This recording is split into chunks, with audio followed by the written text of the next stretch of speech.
Olá, apaixonados por arte, eu sou Rafael Pavlino, assessor e professor de arte, e hoje a gente vai falar da avaliação na aula de arte.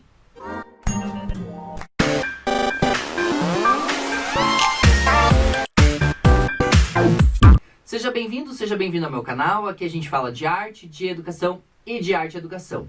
Se você ainda não é inscrito aqui nesse canal, por favor aproveite esse momento, se inscreve, já aproveita também, curte esse vídeo e ativa as notificações para você não perder nenhum vídeo.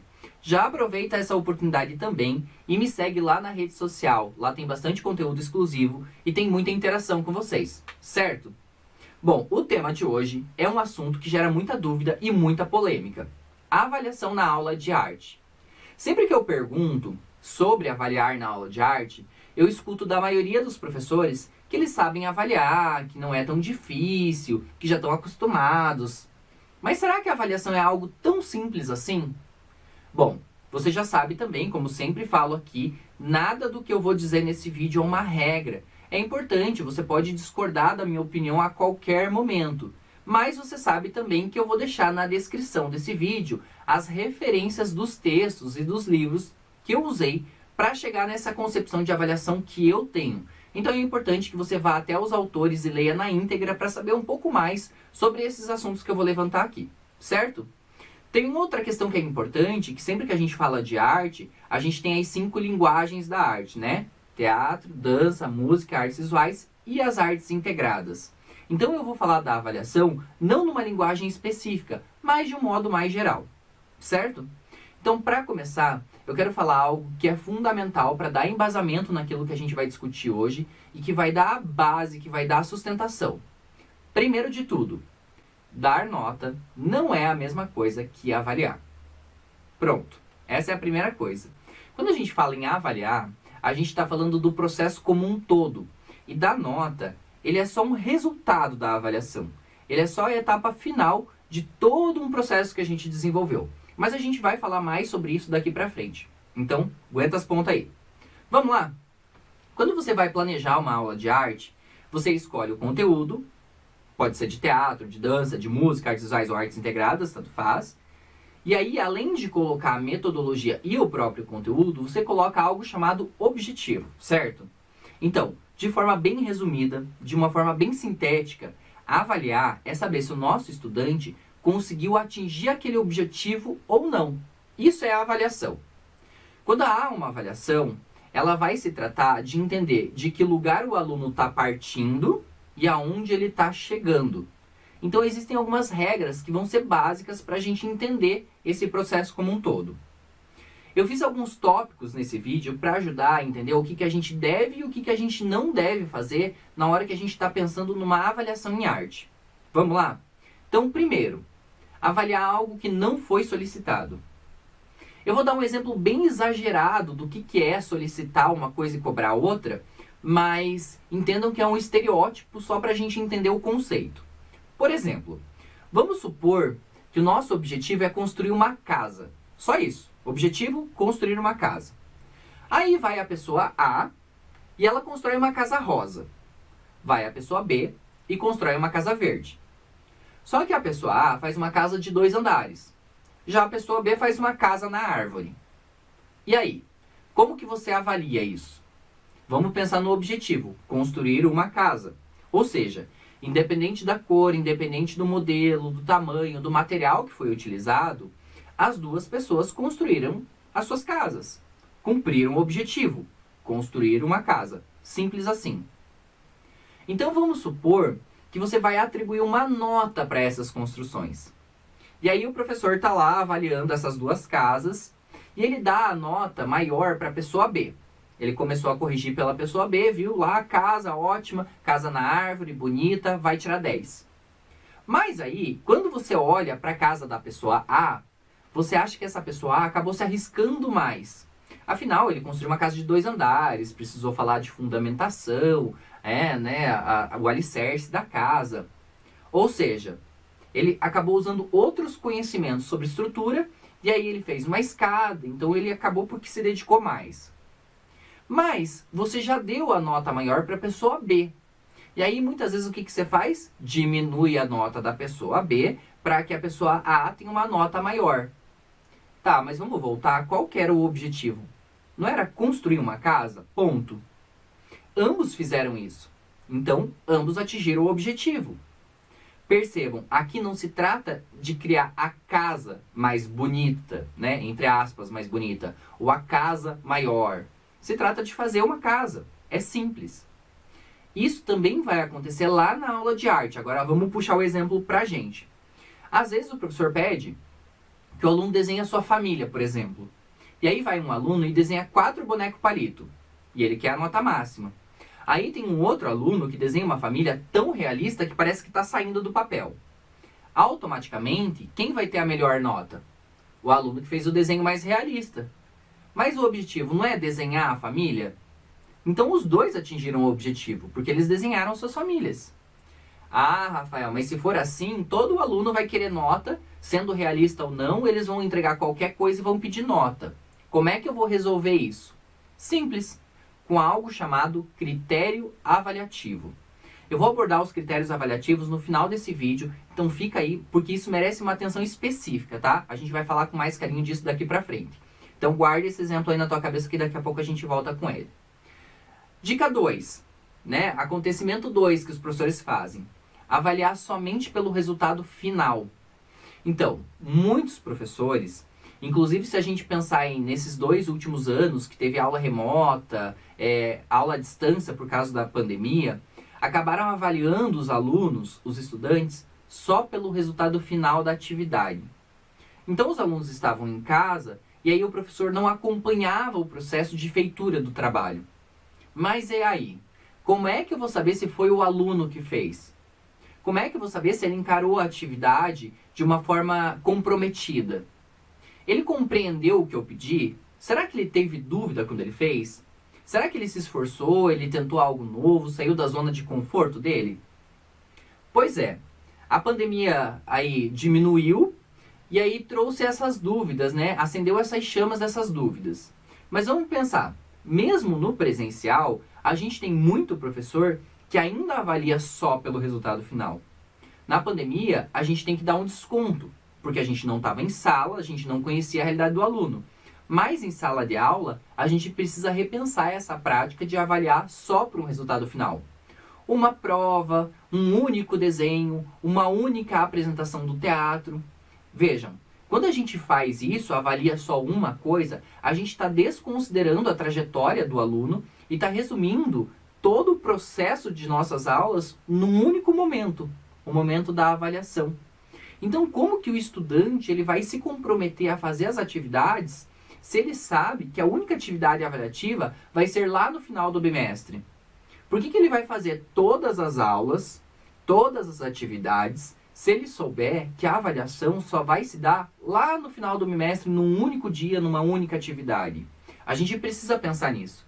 Então, para que o aluno sinta vontade de fazer a atividade, ele precisa entender que as suas ações, as suas atividades estão sendo valoradas pelo professor. E aí eu estou falando valorada não no sentido de que ela precisa de uma nota, né? Não é valor no sentido de nota. É valor no sentido de que o aluno perceba que o professor está vendo, está corrigindo e está mostrando para esse aluno que a atividade dele tem algum valor na formação enquanto ser humano. Uma dica para pensar nessa valorização da avaliação, que eu sempre gosto de usar, é o sistema de avaliação por portfólio. Como é que funciona isso? Os alunos vão acumulando durante um período diferentes registros de atividades, e aí lá no final do bimestre, ou do semestre, ou no final de um projeto, o professor vai retomar os conteúdos com os estudantes e vão juntos, professor e alunos, rever aquilo que eles aprenderam. Rafael, calma, mas qual que é a diferença de um caderno de arte para um portfólio? Eu posso dizer que o caderno é como se fosse um portfólio, e o portfólio é como se fosse um caderno. Mas o portfólio é mais interessante porque ele pode ter outros formatos. Por exemplo, vamos pensar num portfólio que seja numa caixa. Pode ser uma caixa de sapato, uma caixa de arquivo, qualquer caixa. Uma caixa maior que o aluno possa guardar coisas. Por exemplo, ele pode guardar folha sulfite, ele pode guardar uma pasta de desenho, mas ele também pode guardar objeto. Vamos supor que você está fazendo a técnica da frottage, ou da frottage, como alguns chamam. Que é aqui, não sei se você conhece a técnica. É aquela que você coloca uma folha sulfite em cima de alguma coisa que tenha textura, que tenha relevo, e tira o decalque com o lápis ou com o giz. Essa técnica eu fazia bastante quando era criança com moeda, né? Você coloca a moeda embaixo da folha sulfite e passa o lápis grafite por cima. Então essa é uma técnica. E aí vamos supor que depois que o aluno fez essa atividade, foi lá na calçada da escola, fez a frotagem lá na calçada da escola, ele pode guardar a folha sulfite dentro desse portfólio, mas ele também pode guardar o objeto que ele decalcou, por exemplo, uma folha de uma árvore, uma moeda, alguma coisa que tem um relevo que ele possa guardar dentro dessa caixa. Ou seja, quando a gente pede para que ele registre alguma atividade, ele pode guardar dentro da caixa o que motivou aquela atividade. Outro exemplo, você está trabalhando desenho de observação. Aí você pediu para que o aluno levasse um objeto para a sala de aula, o aluno levou o objeto e fez esse desenho de observação. Ele pode guardar esse objeto dentro desse portfólio, dentro dessa caixa, para revisitar esse objeto depois. Para quando a gente for conversar sobre o portfólio, ele rever o objeto e rever o seu desenho e tentar olhar quais foram as aproximações e os afastamentos que ele teve com aquele objeto. Tá, mas e aí, Rafael, eu faço o que com esse portfólio depois? Bom, a gente já sabe que não é só avaliar, não é só dar a nota final. Até porque se você abrir o portfólio do aluno para corrigir, você vai lá e vai ver uma folha lá dentro, uma pedra, uma folha de árvore, uma pedra, um abajur, sei lá. Você não vai saber o motivo daquele objeto estar ali. Então o ideal é que você escolha uma semana e que você possa pedir para que cada aluno abra o seu portfólio e fale um pouco sobre aquilo que tem lá dentro, para que ele consiga relatar um pouco sobre a sua experiência e que ele consiga explicar por que ele fez a escolha de guardar aquele objeto e não outro, por que aquele desenho fala mais sobre ele do que o outro. Então o sistema de portfólio, o sistema da caixa do portfólio, é para que o aluno consiga acompanhar o desenvolvimento dele. Quais foram as coisas que ele fez? Até onde ele conseguiu caminhar? Então essa é uma dica bem importante. E aí o professor vai atribuir uma avaliação e uma nota a partir dessa construção do aluno, a partir de uma coleta durante um bimestre, um semestre, um projeto ou até mesmo um ano. Eu não recomendo fazer por ano porque eu acho que acumula muita coisa dentro dessa caixa. Se a escola é bimestral, eu sugiro que durante o bimestre você faça 1 ou 2 vezes. Semestral eu aconselho a fazer um pouco mais vezes, para não deixar acumular muita coisa. Até porque eu sei que a escola não tem espaço para guardar caixa, muitas vezes a gente não tem sala de arte. Eu sei de todos esses percalços que a gente enfrenta na escola. Mas o ideal é que a gente vá desconstruindo essa ideia de que a avaliação é só a prova ou é só um desenho, que ela seja só um momento. Depois eu vou dar um autor que fala bastante sobre esse sistema de portfólio, que vai falar sobre essa forma de repensar a avaliação em arte. E aí vamos para 3. Erro 3. A avaliação a partir do gosto pessoal do professor. Bom, esse infelizmente também é um caso muito comum. Quando a gente vai avaliar um trabalho, é quase involuntário que você acabe colocando o teu gosto pessoal lá naquela avaliação. Se eu gosto do aluno ou se eu não gosto, a forma como aquele aluno desenha. A gente também pode pensar na escolha que o aluno fez. Não tem como a gente falar em neutralidade. Neutralidade do professor não existe. Mas a gente precisa estar atento para não julgar o aluno, para não avaliar o aluno a partir daquilo que eu acho certo e aquilo que eu acho errado. E sim pelo contexto daquilo que o aluno está fazendo. Por exemplo, se você pede para que os alunos escolham uma música para fazer uma representação visual dela. Se você não determinou o critério para a escolha da música, o professor vai precisar aceitar qualquer música que os alunos escolherem. Então, quando eu estou falando para pensar nessa avaliação, para pensar nesse formato, eu não estou falando que o professor tem que ser imparcial, mas ele tem que ser justo. Como, por exemplo, no começo desses vídeos, dos meus vídeos, eu sempre falo, você pode e deve discordar de mim. Vá ler autores, traga embasamento, converse sobre isso. Por quê? Tudo que eu falo aqui é com base na minha experiência, tudo que eu falo aqui é com base no meu conhecimento, na minha prática profissional, nas minhas leituras. Então, você precisa ser crítico quando você está pensando, quando você está ouvindo um conteúdo, quando você está vendo uma obra de arte, quando você está escutando uma música, você tem que ser crítico. Então, você não pode aceitar tudo da maneira como vem. Então, aqui a gente também está falando nessa criticidade do aluno. Então, o professor que não coloca critérios específicos ou fica julgando tudo a partir do seu gosto pessoal, ele vai criar uma lacuna muito grande entre o desenvolvimento do estudante e aquilo que a gente espera desse estudante. Erro 4. Avaliação com critério muito subjetivo. Quando a gente fala nesses critérios, a gente precisa pensar em qual é a profundidade que eu vou dar nesse critério. Daqui a pouquinho eu vou falar mais especificamente sobre cada um desses critérios, como que a gente pode pensar. Mas para adiantar um pouco dessa ideia do que é um critério avaliativo, acontece do professor colocar uns critérios muito abstratos, como por exemplo, o trabalho do aluno está bonito? Puxa, mas aí, vamos pensar, né? Bonito é um conceito tão abstrato que é quase impossível de você avaliar. Quer ver um exemplo bem bobo? Você me acha bonito? Então, a minha mãe me acha bonito. Você acha o Neymar bonito? E a Juliana Paz? Você acha a Juliana Paz bonita? E a Estátua da Liberdade, para você, é bonita ou é feia? E as obras que o Jackson Pollock faz, que são aquelas gotas de tinta, é bonito ou é feio? Vejam, aqui a gente vai entrar numa discussão muito profunda, que é o ideal de beleza, a construção do ideal de beleza. Tem pessoas que podem achar uma coisa bonita e outras pessoas podem achar a mesma coisa feia. Então não tem como a gente colocar um critério avaliativo que dependa mais da concepção do professor do que do aluno. Quando a gente fala em critério, a gente precisa pensar em critérios palpáveis. Quer um outro exemplo bem estranho? Quando eu leio assim no planejamento, capricho. Ou quando você pergunta para o professor, por que você deu tal nota? Ah, por causa do capricho do aluno. Mas o que é capricho? Será que o teu conceito de capricho é o mesmo conceito que o meu? O aluno sabe qual é o teu conceito de capricho? E aí, para acabar esse tópico, mais um critério que eu sempre vejo, que eu sempre fico refletindo. O critério da participação. Tá, mas se o aluno levanta durante a aula inteira, se ele grita, se ele fica atrapalhando a tua explicação, se ele fica andando na sala e conversando com os colegas, eu vou te dar uma dica, vou te dar uma notícia. O aluno está participando da aula. Porque participação, independente do que o aluno esteja fazendo, ele está participando. A gente precisa tomar cuidado com a escolha do critério e pensar de que forma, o que eu estou falando de cada um desses critérios. Por exemplo, a participação.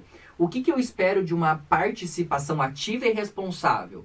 Opa, participação ativa e responsável já é diferente só de participação. Então eu coloco critérios mais específicos. Mas a gente fala disso daqui a pouco.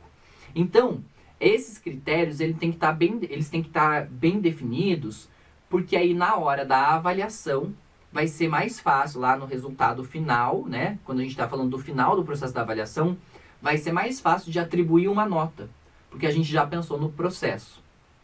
Dito tudo isso, agora eu vou falar com mais atenção da escolha dos critérios avaliativos e por que é tão importante pensar com carinho em cada um deles. Lembra quando eu falei do objetivo de construir uma casa? Se eu tivesse colocado lá nos meus critérios avaliativos, critérios específicos, por exemplo, construir uma casa de 2 andares, a gente ia saber que uma daquelas pessoas atingiu aquele critério. Mas eu só disse, construir uma casa. Então, como é que aquelas duas pessoas, a pessoa A e a pessoa B, iam saber o que eu queria, qual era a forma que eu ia dar uma nota maior, se elas não sabiam quais eram os critérios que eu estava usando? Mas eu diria mais. Vamos supor que uma dessas pessoas ama desenhar casa, pratica isso há muito tempo, gosta de desenhar casa, ela tem facilidade para desenhar casa, enquanto a outra, não. Ela se esforça muito para desenhar uma casa daquelas bem estereotipadas, sofre, não consegue desenhar direito, ela tem dificuldade para desenhar a casa. Se eu não tenho um critério bem definido, se eu não tenho um critério avaliativo bem embasado para dizer como é que cada uma dessas pessoas se desenvolveu, quais são as questões específicas que eu estou avaliando, vai ser injusto com essas duas pessoas. Porque uma pessoa que já desenha vai ter uma nota maior, a pessoa que não desenha vai ter uma nota menor automaticamente. E aí eu não vou considerar o projeto, né, o processo dessas pessoas. Quer um exemplo disso? Olha essa imagem aqui, ó. Você já deve ter visto ela. Quando a gente tem essa imagem, está escrito ali, né? Para uma avaliação justa, agora todos subam naquela árvore. E a gente tem aí diferentes animais. Quais são os animais que vão ter facilidade para subir nessa árvore? Quais são os animais que vão ter dificuldade? E quais animais não vão conseguir subir nessa árvore? O peixinho lá no aquário não tem como subir na árvore, não é mesmo? Isso também precisa ser levado em consideração lá na sala de aula. A gente vai exigir dos nossos alunos e vai avaliar os nossos alunos de acordo com as particularidades. Eu não posso pedir uma coisa e cobrar outra. Da mesma forma que eu não posso exigir que todo mundo chegue no mesmo lugar. As pessoas aprendem de formas diferentes. O sistema de aprendizagem na cabeça de cada pessoa acontece de uma forma diferente. Então eu não posso exigir um mesmo objetivo, exigir uma mesma forma avaliativa para todo mundo. Eu preciso ter essa objetividade por aluno, por desenvolvimento de aluno. Se eu coloco um objetivo geral, igual para todo mundo, como é que eu vou esperar que seja o mesmo resultado? Igual para todo mundo? Não tem como considerar igual para todo mundo, porque cada um tem uma trajetória. Então, quando a gente avalia, a gente não pode comparar um aluno com o outro. A gente precisa entender que quando a gente cobra alguma coisa, a gente precisa comparar o aluno com ele mesmo. E aí a gente também não pode cobrar algo que esteja fora da capacidade do aluno de chegar naquele objetivo. Aqui não tem nada a ver com não cobrar o aluno ou não forçar o aluno para ir além. Entenda, quando eu estou falando desses critérios avaliativos, é para a gente se concentrar nas potencialidades desse aluno. Vale lembrar que cada estudante ele pode ter uma facilidade para uma linguagem específica da arte, ou mesmo ele pode ter uma facilidade nem para arte, ele pode ter uma facilidade lá em matemática. E aí tá tudo bem, porque cada um vai se desenvolver em algum lugar. Cada um se desenvolve numa área, tem mais facilidade com alguma coisa. Então, você não vai avaliar o aluno por aquilo que você quer, aonde você quer que ele chegue. Você vai avaliar aonde ele consegue chegar. Então, o professor coloca o objetivo para a gente ter um norte. Mas é a partir da observação desse estudante, é a partir do olhar para esse aluno, que a gente vai ver se ele conseguiu chegar ou não no objetivo que a gente projetou, mas se é ou não a potencialidade que ele poderia chegar. E aí, para a gente pensar, se eu pergunto assim para você, para quem é a avaliação? Se a sua resposta é, a avaliação é para o aluno, eu tenho uma questão bem importante para a gente pensar. Muitos professores ainda atribuem a avaliação só para o aluno. Mas, na verdade, a gente precisa considerar todo mundo que está envolvido nesse processo educacional. Então, quando a gente fala em avaliação, a gente está falando na metodologia, a gente está falando no professor, a gente está falando na família desse estudante, na coordenação pedagógica, no projeto político pedagógico. Então, quando a gente pensa na avaliação, a gente tem que pensar no processo como um todo. E aí, dando um exemplo de um tipo de avaliação que é o vestibular. O vestibular, ele é uma forma tradicional de avaliação. Ele vai selecionar aí, bem entre aspas, né, os melhores alunos a partir de uma nota, a partir de um resultado final. Mas a gente precisa pensar, será que todos os alunos que estão fazendo o vestibular tiveram as mesmas oportunidades? Será que os alunos que estão fazendo o vestibular, eles tiveram as mesmas condições educacionais para terem aquele conhecimento para chegar lá na hora da prova?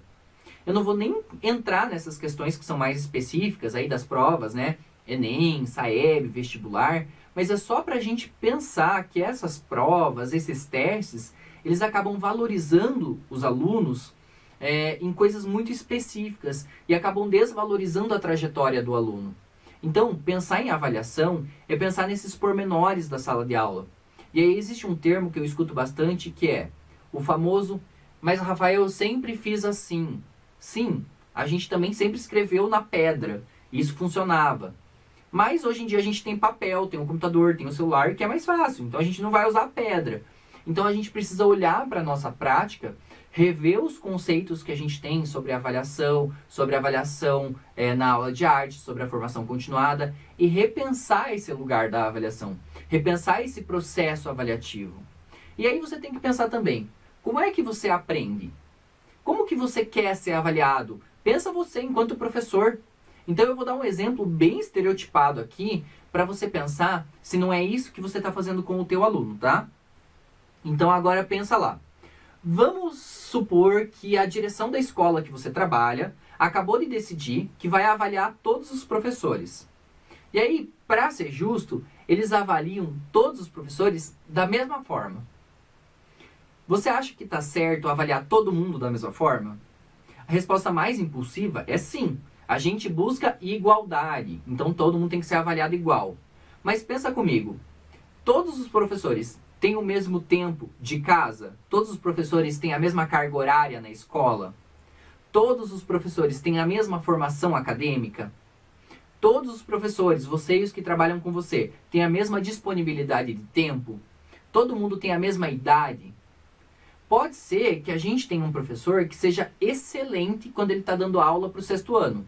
Mas aí, quando ele vai dar aula para o 9º ano, ele tem muita dificuldade, não consegue dar aula, tem dificuldade para lidar com os alunos. Da mesma forma que nós professores, temos essas questões específicas, os nossos alunos também têm. Então, avaliar não pode ser só olhar o processo final, né, o resultado final. A gente tem que olhar o processo, a gente precisa pensar na caminhada, o caminho que levou a pessoa a chegar até aquele lugar, quais foram as possibilidades que lhe foram apresentadas, pensar como que essa criança, esse professor, essa pessoa que está sendo avaliada se desenvolveu. Pensa também como que ela vai criar as aulas, como que ele vai participar das aulas. E aí a gente vai pensar que avaliar é extrair desse processo o todo, é avaliar é trazer para a luz do processo educacional a forma como o meu aluno está se desenvolvendo e a forma como ele está olhando as minhas aulas. Então, para a gente pensar em avaliação, e aí para me encaminhar para o final, a gente precisa pensar que a avaliação, ela é, principalmente na aula de arte, ela é o caminhar que o aluno faz e ela não pode ser resumida, então, só ao final, só a uma etapa.